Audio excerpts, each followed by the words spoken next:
evening in Butler Township in the great Commonwealth of Pennsylvania. Music was loudly playing, and the campaign was doing really well. I went to the stage, and the crowd was cheering wildly. Everybody was happy.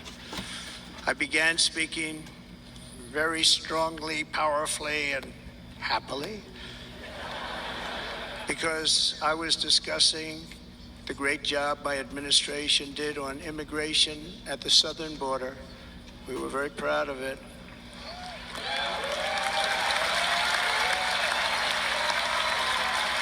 Behind me and to the right was a large screen that was displaying a chart of border crossings under my leadership. The numbers were absolutely amazing.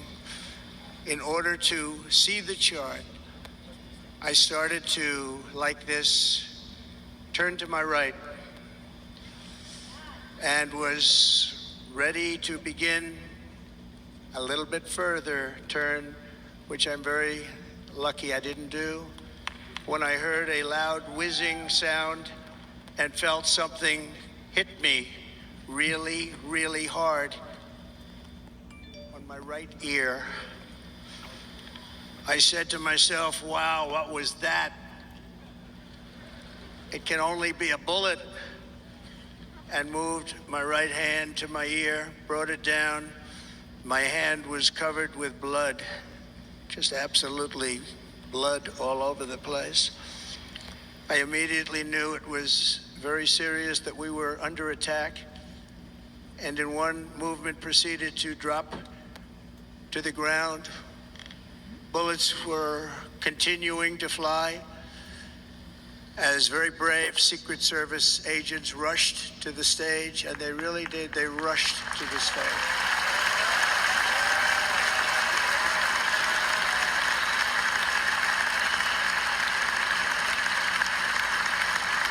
These are great people at great risk, I will tell you, and pounced on top of me so that I would be protected. There was blood pouring everywhere, and yet, in a certain way, I felt very safe because I had God on my side. I felt that.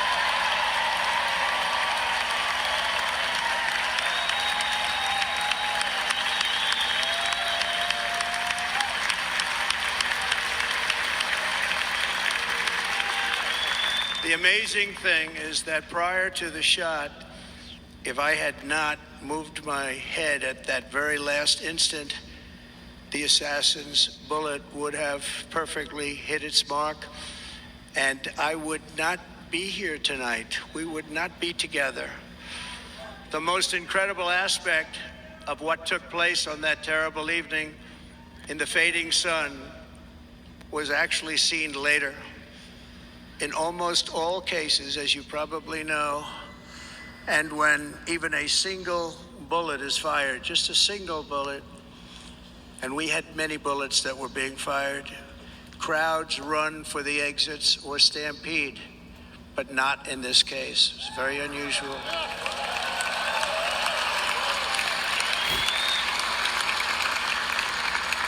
This massive crowd of tens of thousands of people stood by and didn't move an inch.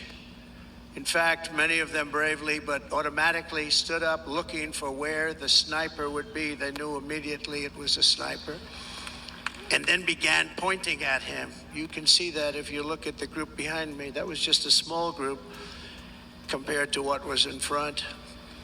Nobody ran, and by not stampeding, many lives were saved. But that isn't the reason that they didn't move. The reason is that they knew I was in very serious trouble. They saw it. They saw me go down. They saw the blood and thought, actually most did, that I was dead. They knew it was a shot to the head. They saw the blood. And there's an interesting statistic. The ears are the bloodiest part. If something happens with the ears, they bleed more than any other part of the body. For whatever reason, the doctors told me that. I said, why is there so much blood? He said, it's the ears. They bleed more. So we learned something, but they just, this beautiful crowd, they didn't want to leave me. They knew I was in trouble. They didn't want to leave me. And you can see that love written all over their faces. Incredible people. They're incredible people. Bullets were flying over us, yet I felt serene. But now the Secret Service agents were putting themselves in peril. They were in very dangerous territory. Bullets were flying right over them, missing them by a very small amount of inches. And then it all stopped. Our Secret Service sniper, from a much greater distance and with only one bullet used, took the assassin's life, took him out.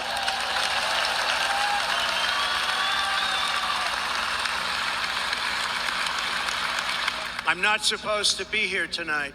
Not supposed to be here. No.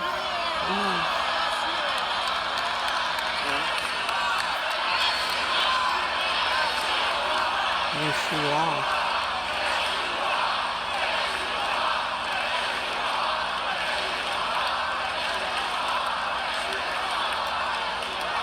Thank you.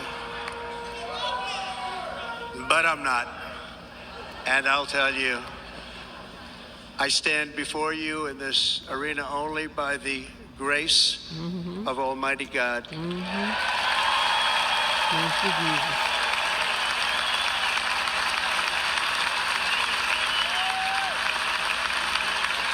In watching the reports over the last few days, many people say it was a providential moment.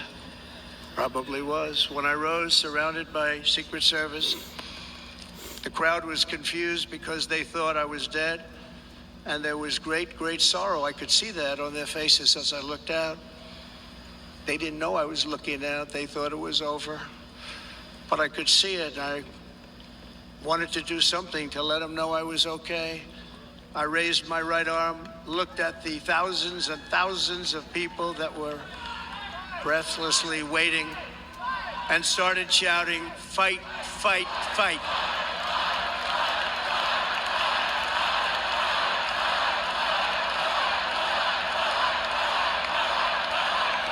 Thank you. Once my clenched fist went up, and it was high into the air. You've all seen that. The crowd realized I was okay and roared with pride for our country like no crowd I have ever heard before. Never heard anything like it. For the rest of my life, I will be grateful for the love shown by that giant audience of patriots that stood bravely on that fateful evening in Pennsylvania. Tragically, the shooter claimed the life of one of our fellow Americans, Corey Comparator.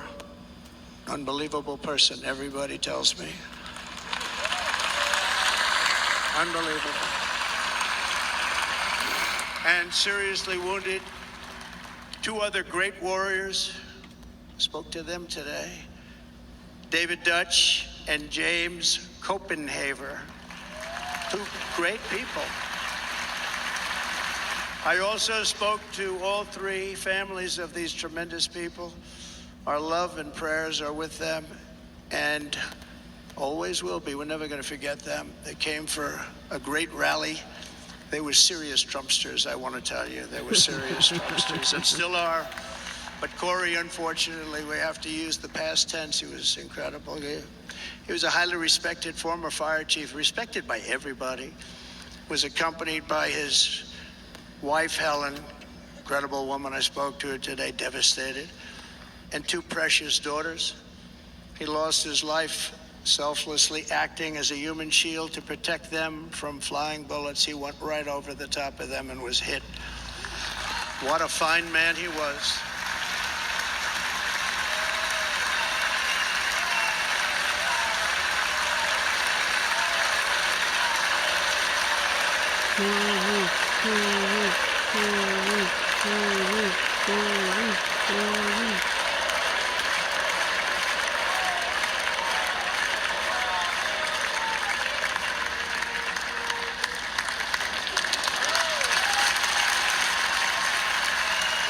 He's the man.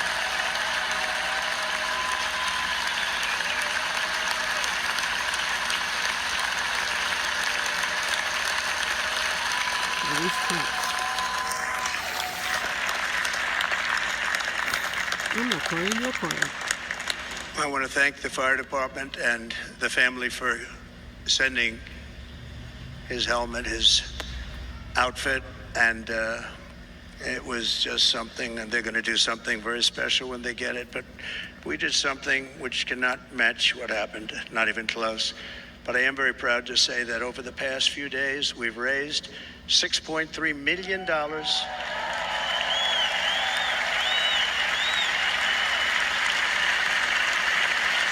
for the families of David, James, and Corey, including from a friend of mine just called up. He sent me a check right here. I just got it. $1 million Wow. from Dan Newland. Thank you, Dan.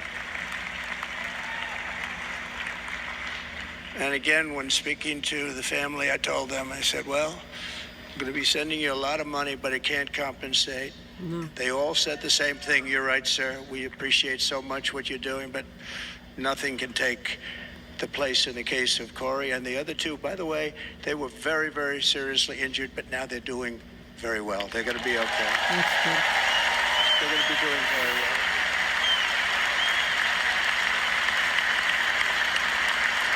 They're warriors. So now I ask that we observe a moment of silence in honor of our friend Corey.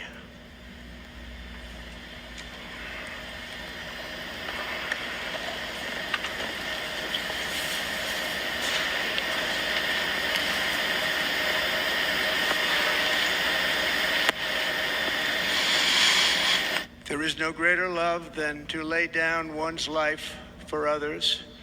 This is the spirit that forged America in her darkest hours, and this is the love that will lead America back to the summit of human achievement and greatness. This is what we need. Despite such a heinous attack, we unite this evening more determined than ever. I am more determined than ever, and so are you. So is everybody in this.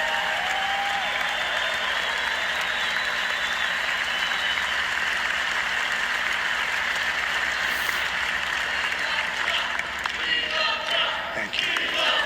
Thank you very much.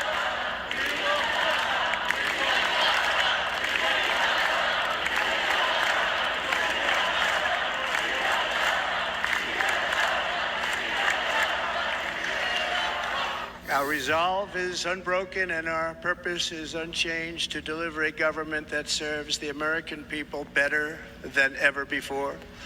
Nothing will stop me in this mission because our vision is righteous and our cause is pure.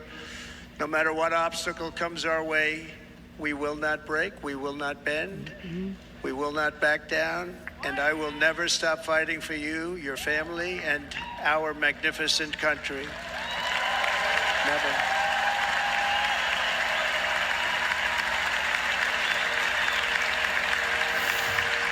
And everything I have to give with all of the energy and fight in my heart and soul, I pledge to our nation tonight. Thank you very much. I pledge that to our nation. We're going to turn our nation around, and we're going to do it very quickly. Thank you. Do it. Do it, Trump. This election should be about the issues facing our country and how to make America successful, safe, free, and great again. Yeah, baby. Notice the trend. In an age when our politics too often divide us, now is the time to remember that we are all fellow citizens. We are one nation under God, indivisible, with liberty and justice for all. One family, guys. One family.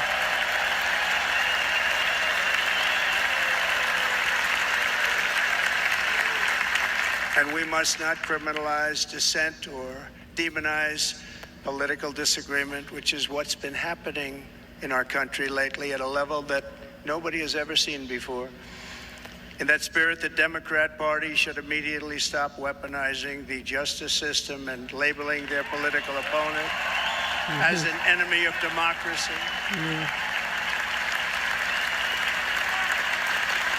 Especially since that is not true. In fact, I am the one saving democracy for the people of our country.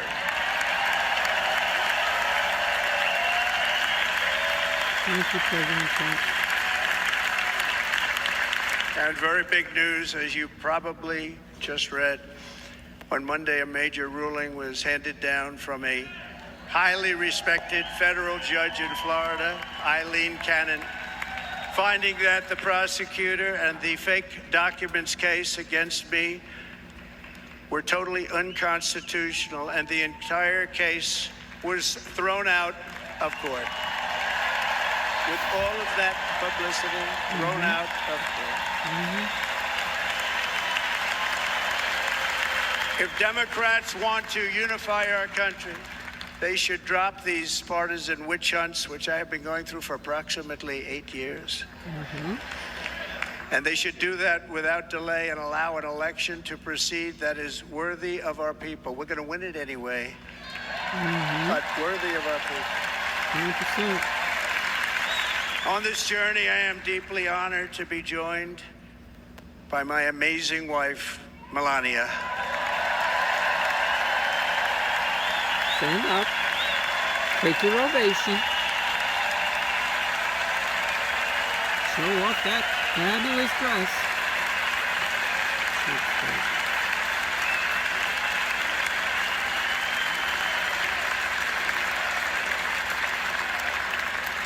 And Melania, thank you very much. You also did something really beautiful, a letter to America calling for national unity, and it really took the Republican Party by surprise. I will tell you, it was beautiful. In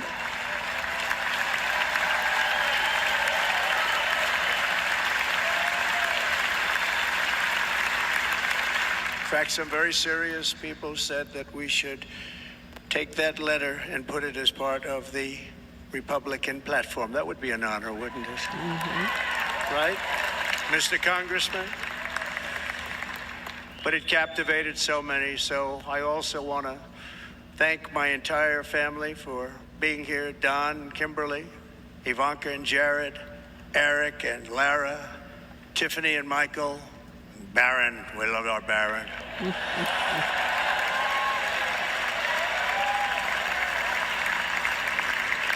And of course, my 10 wonderful grandchildren. You saw a few of them up there on my lap before.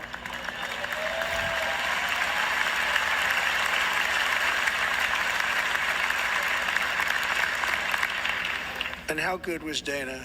Was Dana good? I mean, was he good? He was on probably the only vacation he's had in about, maybe ever, because he works, but about 10 years with his wife, very far away. I won't tell you where, but very, very far away, beautiful place. And my people called, and he said, I won't be able to do it. This is many, many years. I promised my wife I can't do it. And they came in, they said, Dana won't be able to do it because he was my first, second, and third choice. I said, well, that's too bad, but I understand he's away, and it's good. It's good for him. And that was it. About 30 minutes later, she came back in, sir, Dana just called. He's going to do it. And his wife, she said, you can't turn him down. You just can't do it. You have to go. That's a good wife. Can't turn down the president. So he got on a plane. He got here a little while ago. Now he's going to get on the plane in a little while, and he's going to go back home to his wife. But they're great, and I just want to thank her and him and their whole family, because that's not easy. And Kid Rock, same thing. Called, he said, I want to be a part of it. I want to be a part, because, Kid does his great song, Big, Big Monster song. I had no idea. He became a friend of mine over the last 10 years. And he's amazing. Everyone loves him. I didn't even know how big he was. You know, he has rallies, 35, 40,000 people he gets every time he goes out. I think he's making so much money, he doesn't know what the hell to do with it. You want to know? I don't know what to do with it. And then we have my other friend, and I've known him so long, and we took that song, and it was a big success, but we made that. I saw a chart of great songs to America. That was #1 on the chart recently, #1. So that's Lee Greenwood, very special, beautiful person. He's a beautiful man. But they all wanted to be here. They called, and how about the Hulkster? How good was he? You see that? Where is he? Boy, oh boy.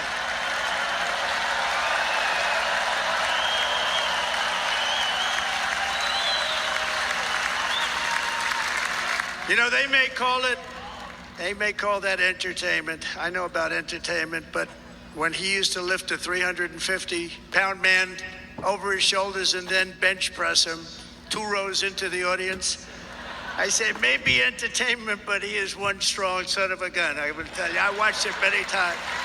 There aren't a lot of entertainers that can do that, right? You were fantastic. Thank you very much. Followed by Eric. What was that all about? Boy, that was good. I didn't want to really come up here.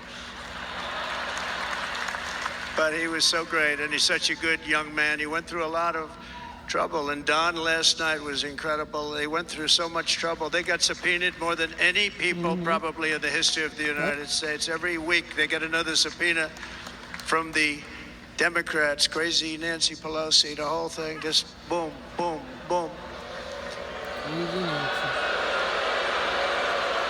They've got to stop that because they're destroying our country. We have to work on making America great again, not on beating people. And we won. We beat them in all. We beat them on the impeachments. We beat them on indictments. We beat them. But the time that you have to spend, if they would devote that genius to helping our country, we'd have a much stronger and better country.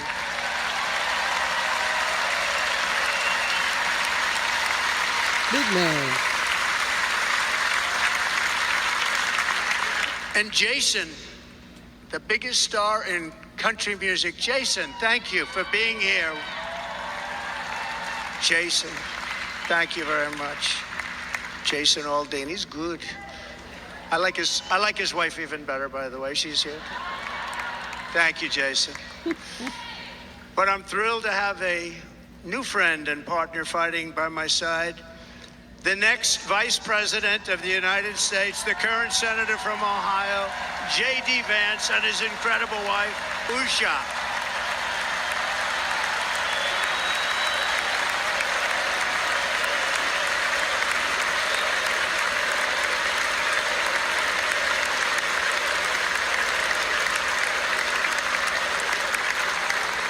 He's going to be a great Vice President. He's going to be great. He'll be with this country and with this movement, greatest movement in the history of our country, Make America Great Again.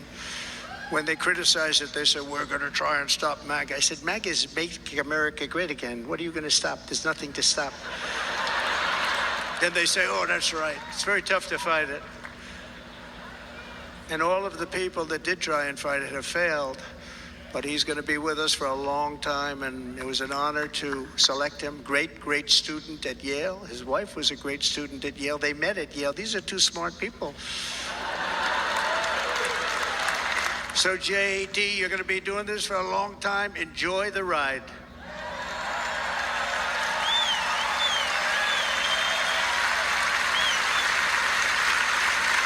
And a very special thank you to the extraordinary people of Milwaukee and the great state of... Oh, there they are.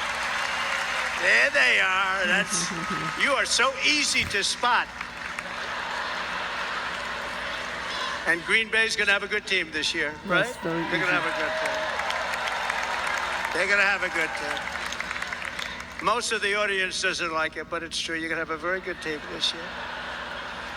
And by the way, Wisconsin, we are spending over $250 million here, creating jobs and other economic development all over the place. So I hope you will remember this in November and give us your vote. I am trying to buy your vote. I'll be honest about that.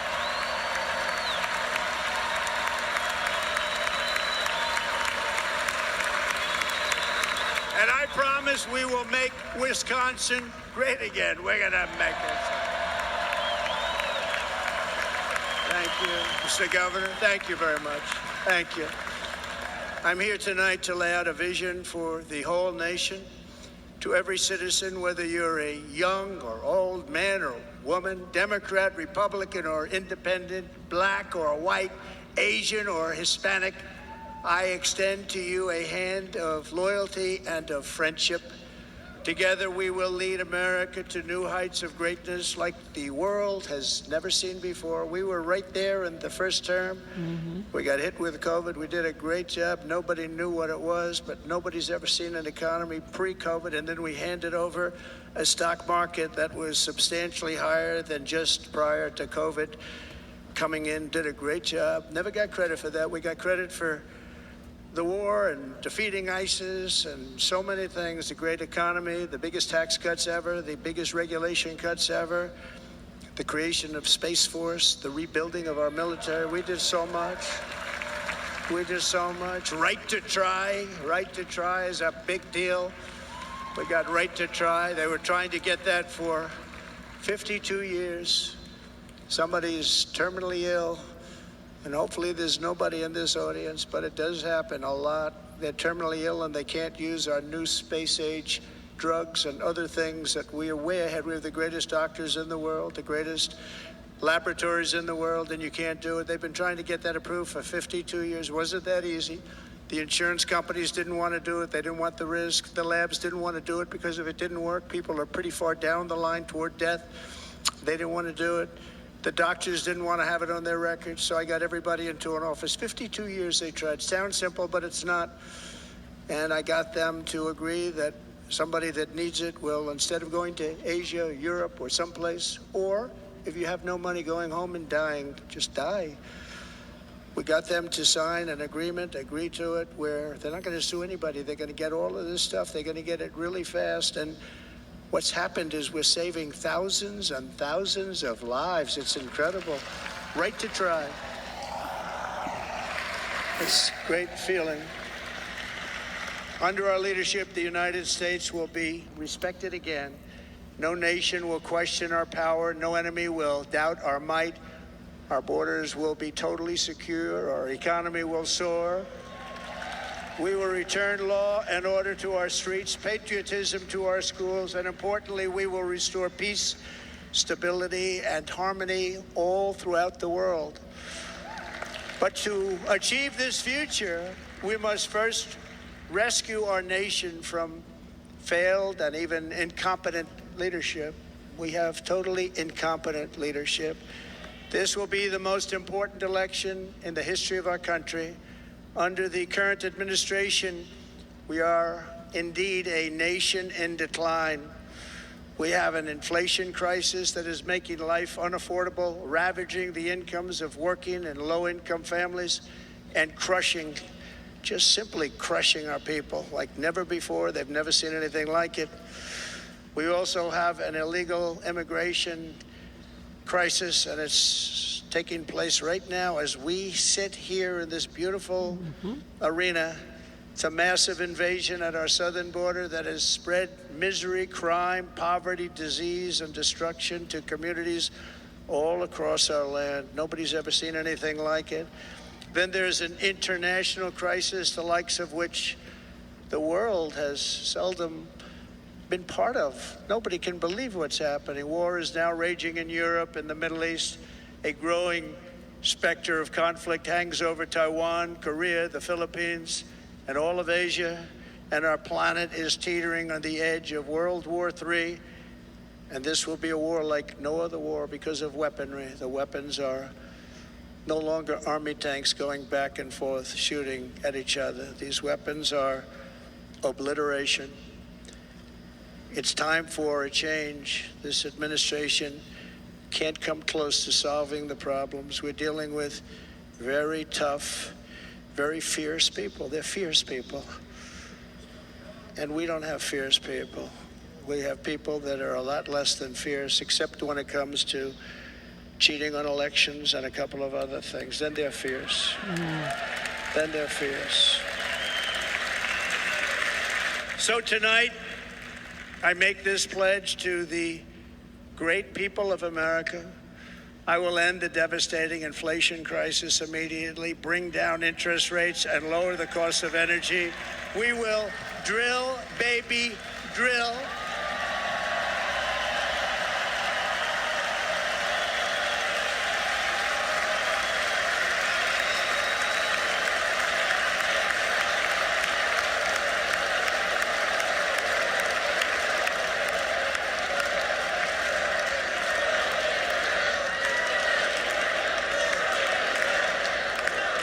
Can you believe what they're doing?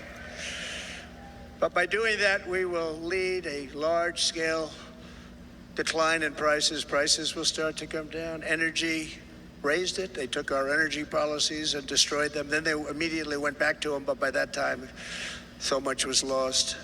But we will do it at levels that nobody's ever seen before, and we'll end lots of different things. We'll start paying off debt and start lowering taxes even further. We gave you the largest tax cut.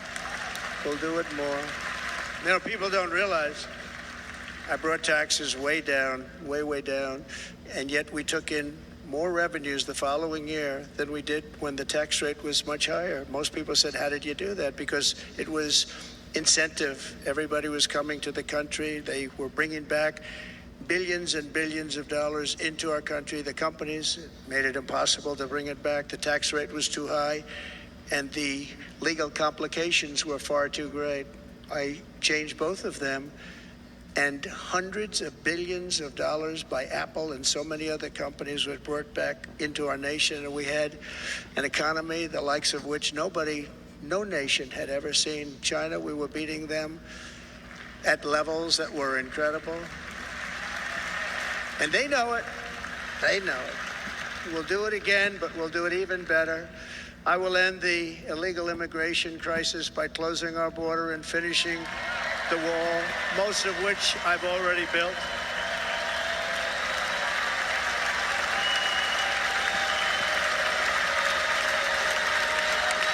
On the wall, we were dealing with a very difficult Congress. And I said, oh, that's okay. We won't go to Congress. I call it an invasion. We gave our military almost $800 billion. I said, I'm going to take a little of that money because this is an invasion. And we built, most of the wall is already built. And we built it through using the funds because what's better than that? We have to stop the invasion into our country that's killing hundreds of thousands of people a year. We're not going to let that happen. I will end every single international crisis that the current administration has created, including the horrible war with Russia and Ukraine, which would have never happened if I was president, and the war caused by the attack on Israel, which would have never happened if I was president. Iran was broke. Iran had no money. Now Iran has $250 billion. They made it all over the last 2.5 years. They were broke.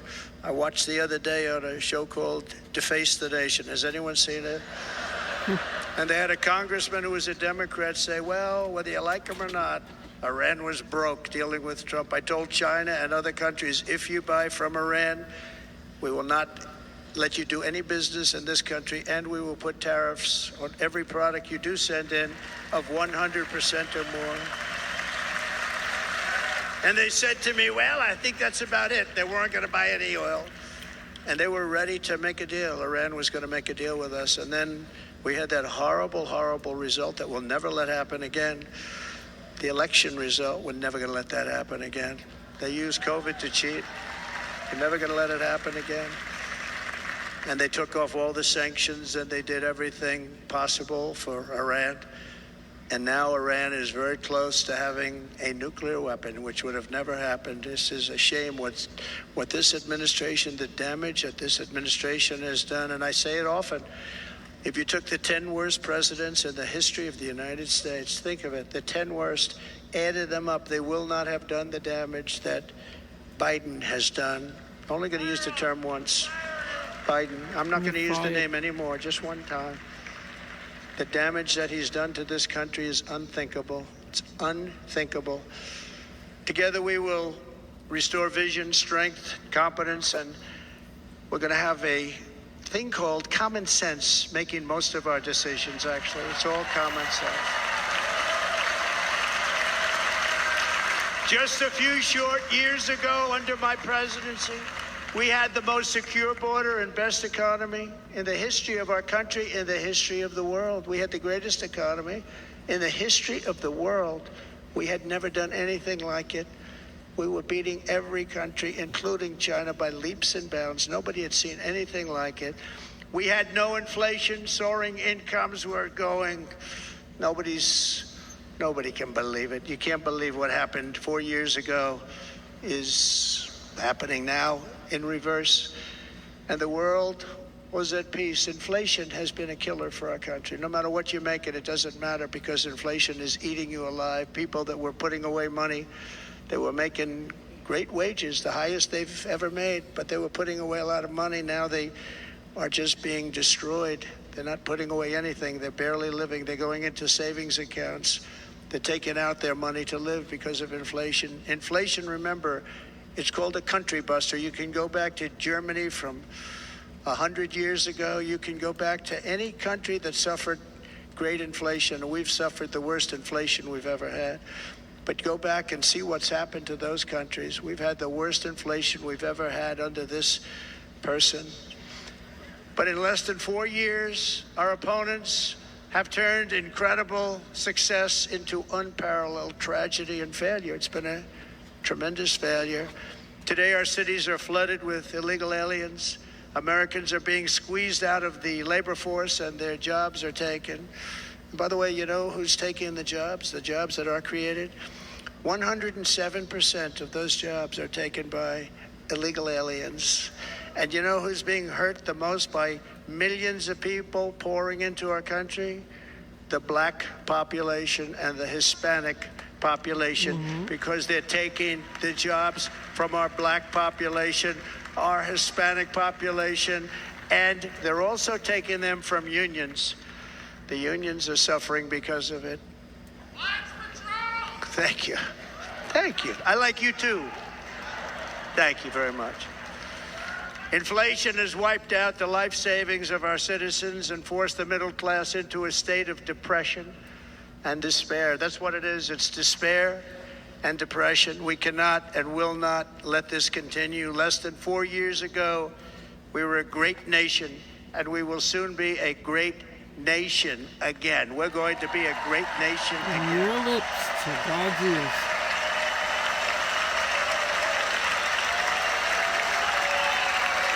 Thank you. With proper leadership, every disaster we are now enduring will be fixed, and it will be fixed very, very quickly. So tonight, whether you've supported me in the past or not, I hope you will support me in the future, because I will bring back the American dream. That's what we're going to do. You don't even hear about the American dream anymore. No, only the Biden. Didn't With go great Bongo. humility, I am asking you to be excited about the future of our country. Be excited. Be excited.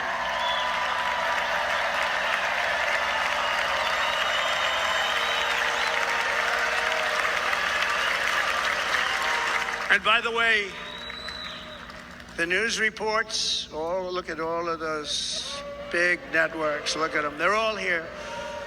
But every one of them has said this could be the most organized, best run, and most enthusiastic convention of either party that they've ever seen. Every single one. Yes, it was. And it's true.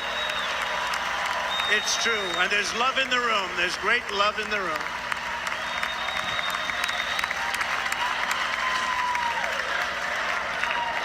So I better finish strong. Otherwise, we'll blow it. And we can't let that happen. Now, this was great. All of the great people that spoke, and everybody hit a home run. I mean, there's not one that I can think of where I said, oh, gee, that wasn't great. Every single person. I refuse to be the only one. Don't do that to me. They're already getting ready. See, I gave them an idea. Now, this was a great convention. This was, I think we're actually going to go home and miss it. You know, usually with a first of all, look at these crowds. You'd never have this at a convention. Look at these crowds.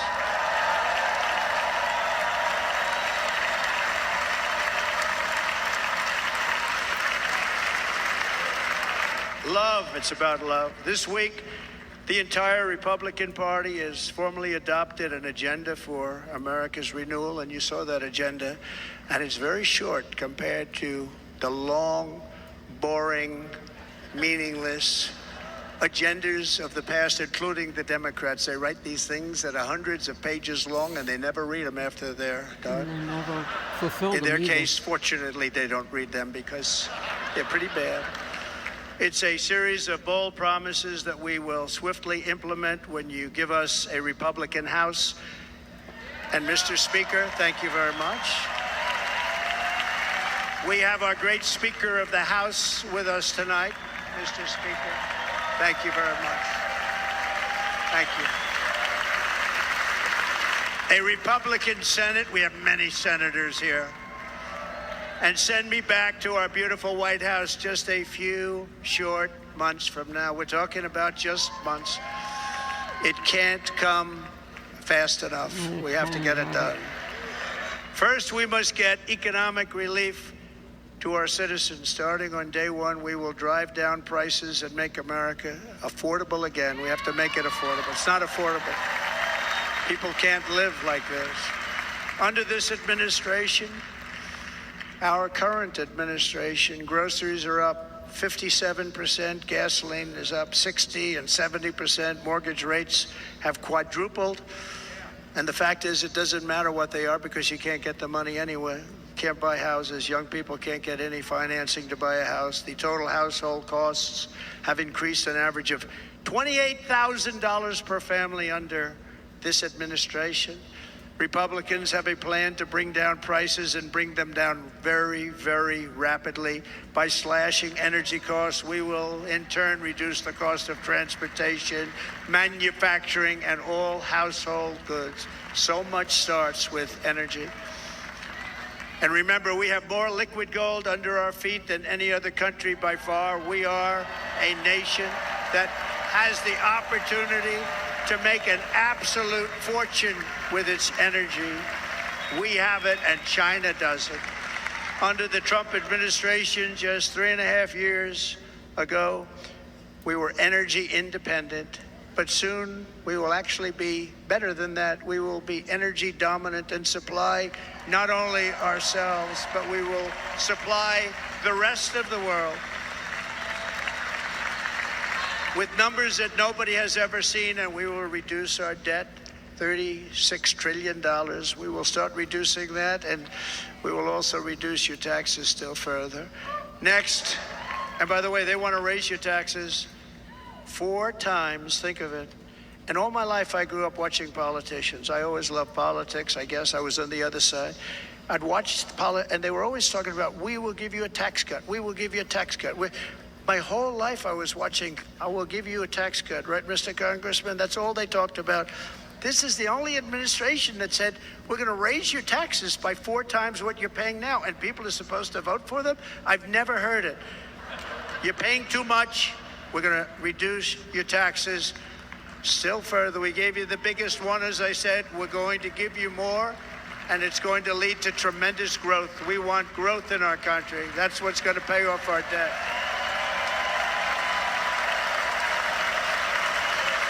And next, we will end the ridiculous and actually incredible waste of taxpayer dollars that is fueling the inflation crisis. They've spent trillions of dollars on things having to do with the Green New Scam. It's a scam.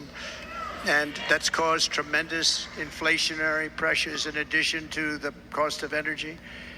And all of the trillions of dollars that are sitting there not yet spent, we will redirect that money for important projects like roads, bridges, dams, and we will not allow it to be spent on meaningless green new scam ideas.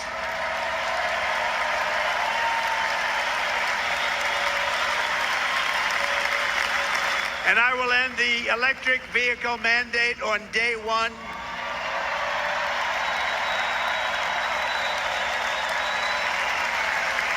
Thereby saving the U.S. auto industry from complete obliteration, which is happening right now, and saving U.S. customers thousands and thousands of dollars per car. And right now, as we speak, large factories just started are being built across the border in Mexico. So with all the other things happening on our border, and they're being built by China to make cars and to sell them into our country. No tax, no anything. The United Auto Workers ought to be ashamed for allowing this to happen. And the leader of the United Auto Workers should be fired immediately. And every single auto worker, union and non-union, should be voting for Donald Trump, because we're going to bring back car manufacturing, and we're going to bring it back fast.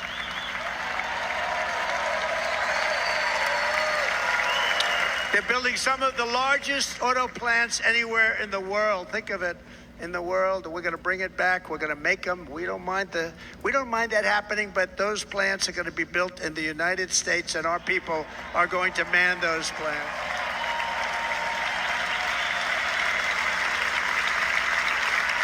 And if they don't agree with us, we'll put a tariff of approximately 100 to 200% on each car, and they will be unsellable in the United States. We have long been taken advantage of by other countries. And think of it, oftentimes these other countries are considered so-called allies. They've taken advantage of us for years. We lose jobs, we lose revenue, and they gain everything and wipe out our businesses, wipe out our people. I stopped it for 4 years. I stopped it, and we're really ready to make changes like nobody had seen before. And remember, USMCA, I got rid of NAFTA, the worst trade deal ever made, and replaced it with USMCA, which is, they say, the best trade deal ever made. Actually, probably the best trade deal was the deal I made with China, where they buy $50 billion worth of our product. They were buying nothing. They buy $50 billion worth. They had to. But I don't even talk about it because of COVID. I don't even mention it, frankly, because of what happened with the China virus.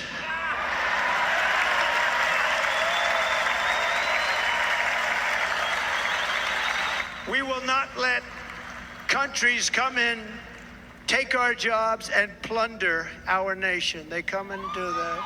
They plunder our nation. The way they will sell their product in America is to build it in America. Very simple. Build it in America and only in America.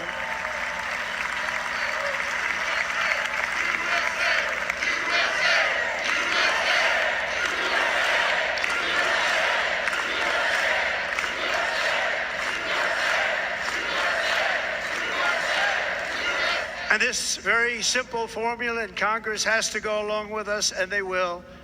This very simple formula will create massive numbers of jobs. We will take over the auto industry again, and many, many hundreds of thousands of jobs. We lost so many jobs over the years. If you go back 20, 25 years, they've stolen, going to China and Mexico, about 68% of our auto industry manufacturing jobs. We're going to get them all back. We're going to get them all back, every one of them.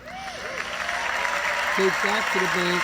At the center of our plan for economic relief are massive tax cuts for workers that include something else that's turned out to be very popular, actually. Here it's very popular, in this building and all those hotels that I saw that are so nice. I'm staying in a nice one. It's called no tax on tips. No tax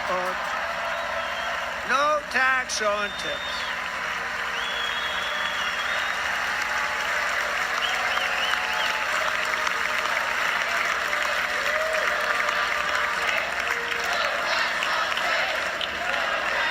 I got that by having dinner recently in Nevada, where we're leading by about 14 points.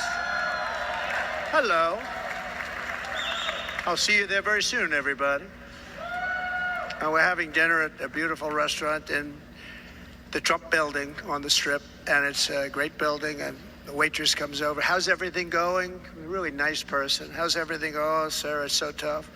The government's after me all the time on tips, tips, tips. I said, well, they give you cash. Would they be able to find him? She said, actually, and I didn't know this, she said, very little cash is given. It's all put right on the check. And they come in and they take so much of our money, it's just ridiculous, and they don't believe anything we say. And they've just hired, as you know, 88,000 agents to go after him even more. And I said, this shows the level of my, most people go out, they hire consultants, they pay them millions of dollars. But I said to her, let me just ask you a question. Would you be happy if you had no tax on tips? She said, what a great idea. I got my information from a very smart waitress. That's better than spending millions of dollars. And everybody loves it. Waitresses and caddies and drivers and everybody. It's a large group of people that are being really hurt badly. They make money, let them keep their money. I'm going to protect Social Security and Medicare. Democrats are going to destroy Social Security and Medicare because all of these people, by the millions they're coming in, they're going to be on Social Security and Medicare and other things, and you're not able to afford it. They are destroying your Social Security and your Medicare.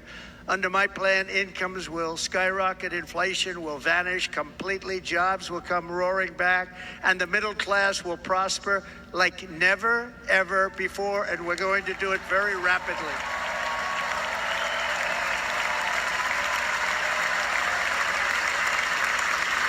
But no hope or dream we have for America can succeed unless we stop the illegal immigrant invasion, the worst that's ever been seen anywhere in the world. There's never been an invasion like this anywhere. Third world countries would fight with sticks and stones not to let this happen. The invasion at our southern border, we will stop it, and we will stop it quickly. You heard Tom Homan yesterday. Tom Homan, put him in charge and just sit back and watch.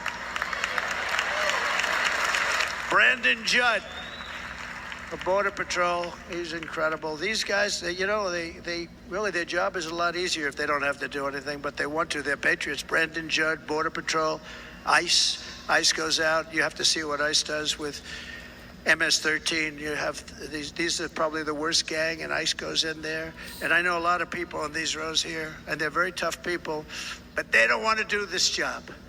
They'll go into a pack of MS-13 killers. They're the worst, probably the worst gangs in the world. And we have thousands of them. I moved thousands and thousands out in my 4 years. We moved them out, and it was a pleasure. But ICE would go right into a pack of these killers, and you see fists flying, you see everything flying, and then they take them. They put them in a paddy wagon. They take them back, and they get them out of our country. And the other countries weren't accepting them back, and I called up, and I said, tell them that we're not giving them economic aid anymore. And the next day, I got calls from all of these countries that were terminated. Billions of dollars we spend on economic aid to countries that does us, frankly, no good. And the next day, I was called by everybody. I couldn't take all the calls. Sir, what's the problem? I said, you won't take your killers back that you sent in caravans into America. You won't take them back. Well, sir, if you'd like us to, we would give very serious consideration to doing that. And within 24 hours, they were being taken back. For years and years, when I first came in, they said President Obama tried to get him to go back, and they wouldn't accept him. They'd put planes on the runway so you couldn't lead the plane. They'd close the road so you couldn't take the buses. They'd all have to turn back. As soon as I said no more economic aid of any kind to any country that does that, they called back and they said, sir, it would be our great honor to take MS-13. We love them very much. We love them very much, sir. We'll take them back. At the heart of the Republican platform is our pledge to end this border nightmare and fully restore the sacred and sovereign borders of the United States of America, and we're going to do that on day one.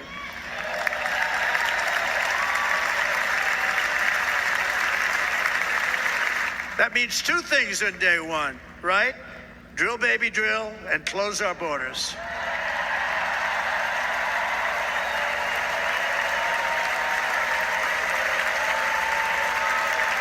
And by the way, and I think everybody, as a Republican, as a patriot in this room, and most Democrats, we want people to come into our country, but they have to come into our country legally.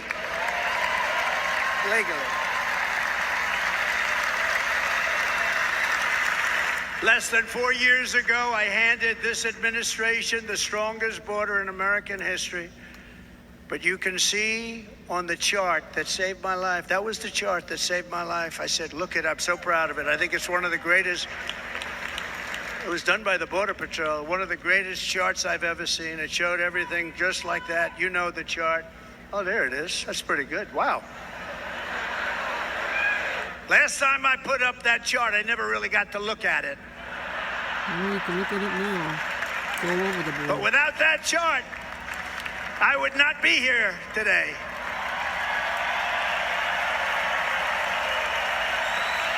Never got to look at it.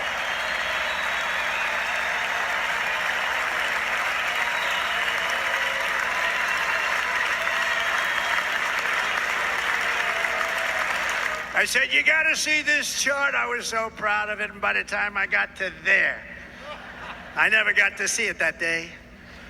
But I'm seeing it now, and I was very proud. And if you look at the arrow on the bottom, that's the lowest level, the one on the bottom, heavy red arrow.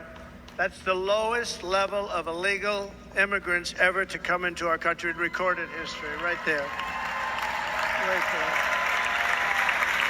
And that was my last week in office. And then you see what happened after I left. Look at the rest. And if you go out a little bit further, it's getting to be a little bit old, but I love it anyway, right? But you can go much higher with those numbers. Look what happened right after that. The invasion began. We had the opposite. We stopped the invasion, but the invasion that we stopped was peanuts by comparison to what happened after I left. Look at what happened after I left. They took over our country. We ended all catch and release. We shut down asylum fraud. We stopped human trafficking and forged historic agreements to keep illegal aliens on foreign soil. We want them to stay on their soil. Under the Trump administration, if you came in illegally, you were apprehended immediately and you were deported. You went right back. The current administration terminated every single one of those great Trump policies that I put in place to seal the border. I wanted a sealed border. Again, come in, but come in legally. You know how unfair it is? So many people, hundreds of thousands of people, have been working for years to come into our country.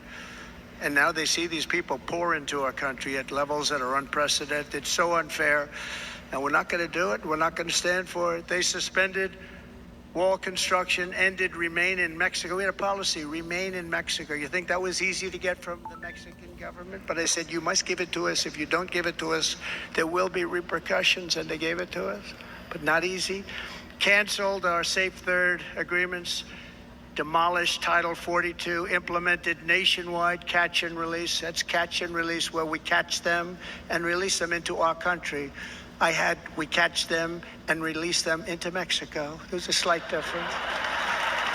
And took 93, this is the previous administration, 93 executive actions to throw open our border to the world. The entire world is pouring into our country because of this very foolish administration. The greatest invasion in history is taking place right here in our country.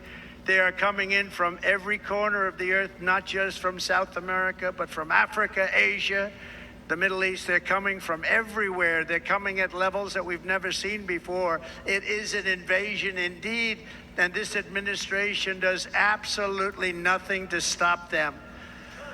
They're coming from prisons. They're coming from jails. They're coming from mental institutions and insane asylums. You know, the press is always on me because I say this. Has anyone seen Silence of the Lambs? The late, great Hannibal Lecter. He'd love to have you for dinner. That's insane asylums. They're emptying out their insane asylums. And terrorists are coming in at numbers that we've never seen before. Bad things are going to happen. Meanwhile, our crime rate is going up, while crime statistics all over the world are going down because they're taking their criminals and they're putting them into our country. A certain country, and I happen to like the president of that country very much, but he's been getting great publicity because he's a wonderful shepherd of the country. He says how well the country's doing because their crime rate is down. And he said he's training all of these rough people. They're rough. He's training them. And I've been reading about this for 2 years. I think, oh, that's wonderful. Let's take a look at it.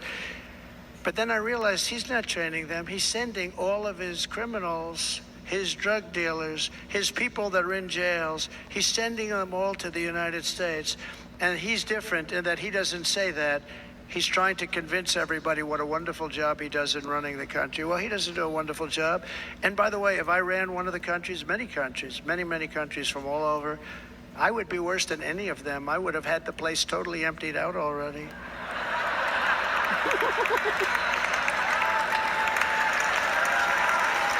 But we become a dumping ground for the rest of the world, which is laughing at us. They think we're stupid. And they can't believe that they're getting away with what they're getting away with, but they're not going to be getting away with it for long. That's what I can tell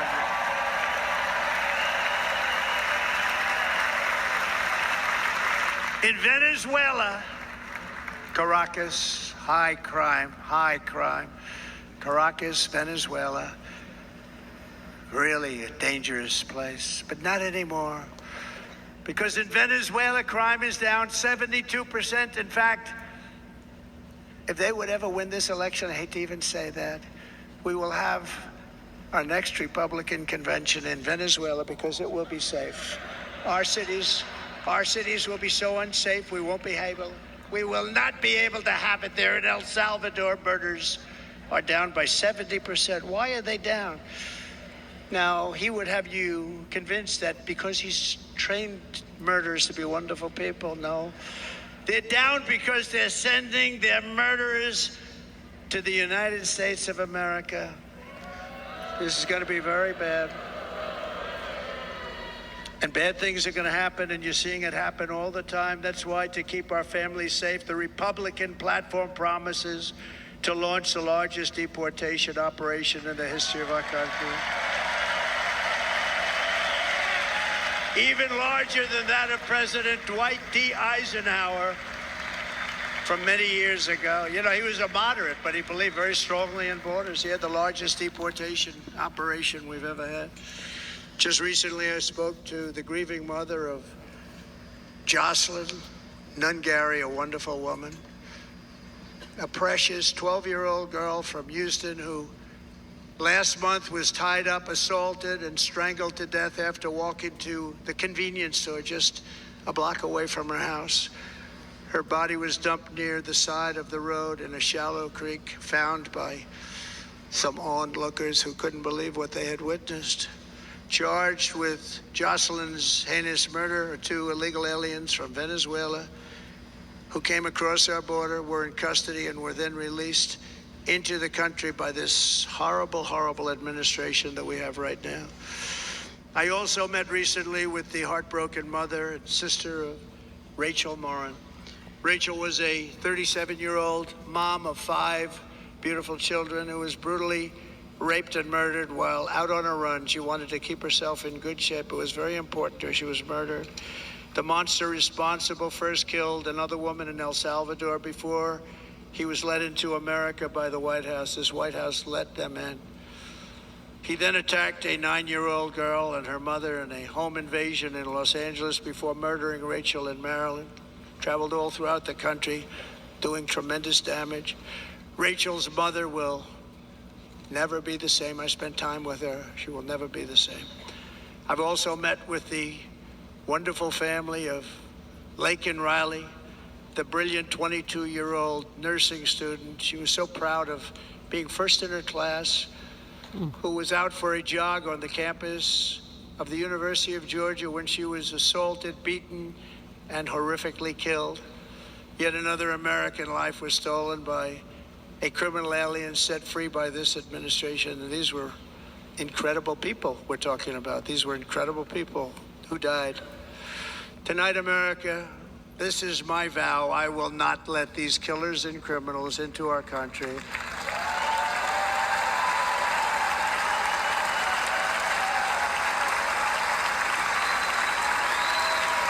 I will keep our sons and daughters safe. As we bring security to our streets, we will help bring stability to the world. I was the first president in modern times to start no new wars. You know, we were the toughest, we were the most respected. And you saw this. Hungry, strong country, run by a very powerful, tough leader. He's a tough guy. Press doesn't like him because he's tough. And he came out recently. They were asking him at an interview, the whole world is exploding. What's happening? What's going on? Viktor Orban, Prime Minister of Hungary, very tough man. He said, I don't want people coming into my country and blowing up our shopping centers and killing people. But they said to him, tell us what's going wrong, what's happening, what is it? He said, there's only one way you're going to solve it. You got to bring President Trump back to the United States because he kept everybody at bay. He used a word I wouldn't use because I can't use that word, because you'd say it was braggadocious. The press would say, who's a braggart? I'm not a braggart. But Viktor Orban said it. He said Russia was afraid of him. China was afraid of him. Everybody was afraid of him. Nothing was going to happen. The whole world was at peace. And now the world is blowing up around us. All of these things that you read about were not going to happen. Under President Bush, Russia invaded Georgia. Under President Obama, Russia took Crimea.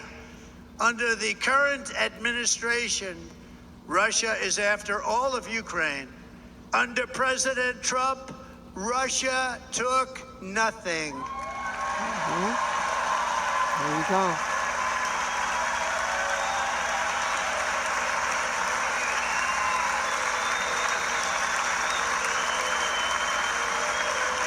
We defeated 100% of ISIS in Syria and Iraq. Something that was said to take 5 years, sir. It'll take 5 years, sir.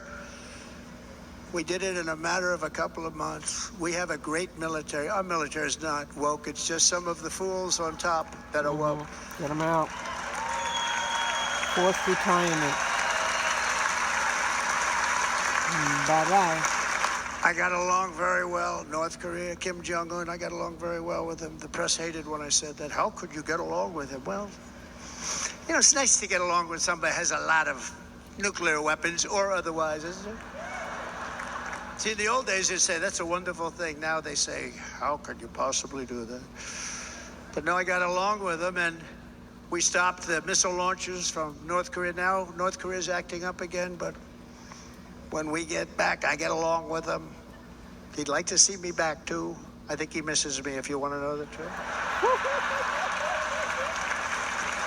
Our opponents inherited a world at peace and turned it into a planet of war. We're in a planet of war.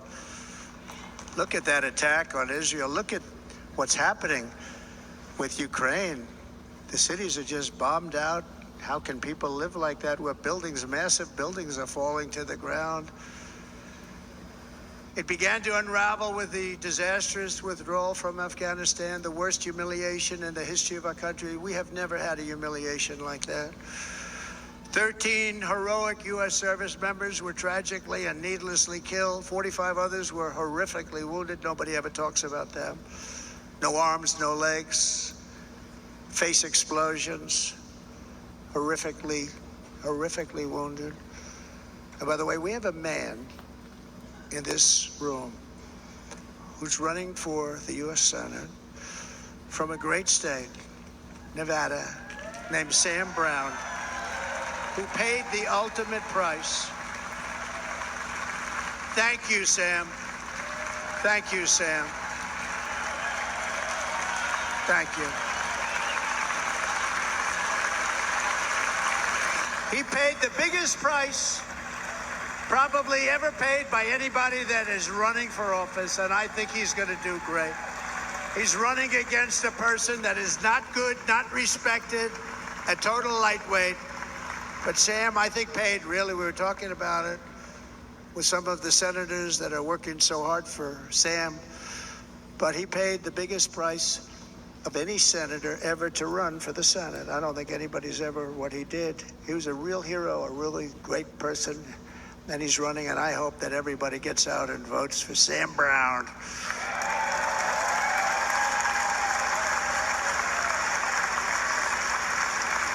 And we also left behind $85 billion worth of military equipment, along with many American citizens were left behind.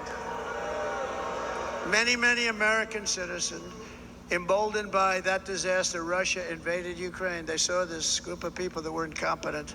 We took the soldiers out first. No, we're going to take the soldiers out second. If they would have followed my plan, we had a great plan. But the plan only kicked in if they did everything perfectly, and they weren't doing things perfectly, so we said it doesn't kick in. 18 months in Afghanistan, we didn't have one, so they were killing them left and right, snipers. And I spoke to the head of the Taliban. You've heard this story. Abdul, still there, still the head of the Taliban. The press got on me, why would you speak to him? I said, because that's where the killing is. I don't have to speak to somebody that has nothing to do with it. And I told him, don't ever do that. Don't ever do that again. Don't ever, ever do that again. You got to stop. Because during the Obama administration, many great people and soldiers, a lot of soldiers were being killed from long distance. I said, if you keep doing that, you're going to be hit harder than anybody's ever been hit by a country before.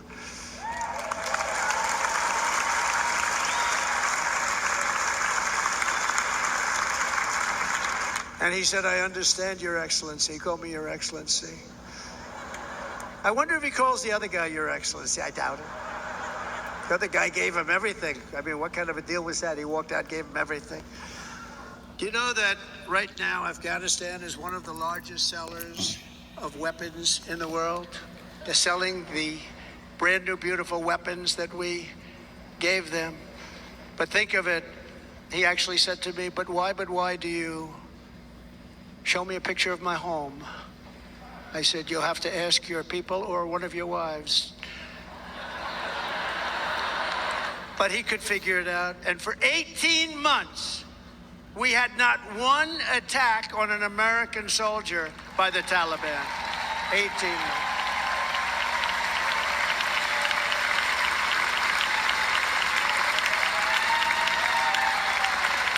And then we had that horrible day where soldiers were killed. I was not there because of a ridiculous election. But we had that horrible attack. And they also gave up Bagram, one of the biggest bases anywhere in the world, air bases anywhere in the world, the longest runways, most powerful, hardened, thickened runways. We gave it up.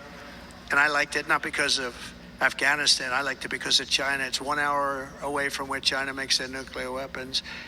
And you know who has it now? China has it now. We were keeping that.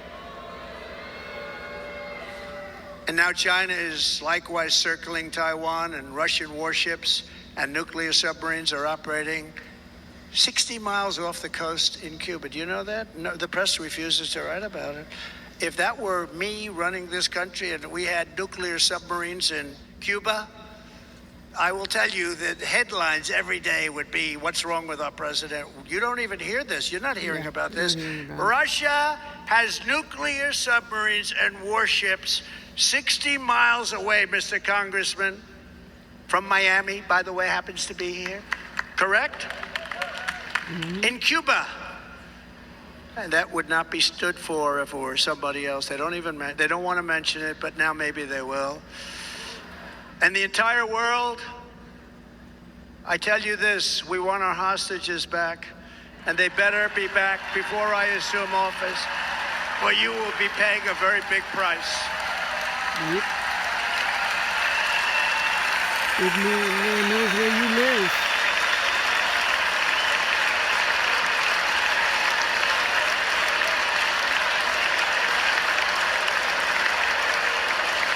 With our victory in November, the years of war, weakness, and chaos will be over. I don't have wars. I had no wars other than ISIS, which I defeated, but that was a war that was started. We had no wars. I could stop wars with a telephone call. I could stop wars with just a telephone call. If properly stated, it would never start. We will replenish our military and build an Iron Dome missile defense system to ensure that no enemy can strike our homeland. And this great Iron Dome will be built entirely in the USA. We're going to build it in the USA. And Wisconsin, just like I gave you that massive ship contract, and you're doing a very nice job, Governor, right? Thank you, Governor. And they're doing a great job.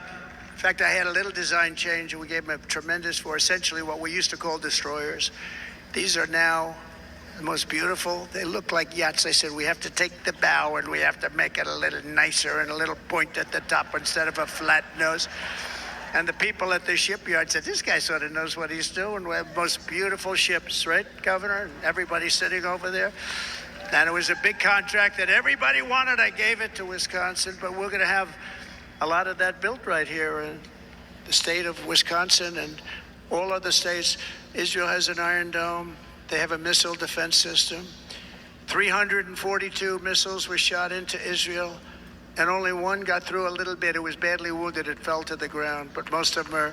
And Ronald Reagan wanted this many years ago, but we really didn't have the technology many years ago. Remember, they called it Starship, spaceship, anything to mock him. But he was a very good president, very, very good. But now we have unbelievable technology. And why should other countries have this and we don't? No, we're going to build an Iron Dome over our country, and we're going to be sure that nothing can come and harm our people. And again, from an economic development standpoint, we're going to make it all right here. No more sending it out to other countries in order to help. It's America first. America first. America first, baby. We will unleash the power of American innovation. And as we do, we will soon be on the verge of finding the cures to cancer, Alzheimer's disease, and many other diseases. We're going to get to the bottom of it. You remember this gentleman that I don't want to mention other than one time I had to, because when you say you're the 10 worst, I had to do it. I didn't want anybody to be confused. But this man said, we're going to find a cure to cancer. Nothing happened. We're going to get to the cure for cancer and Alzheimer's and so many other things. We're so close to doing something great. But we need a leader that will let it be done. We will not have men playing in women's sports. That will end immediately.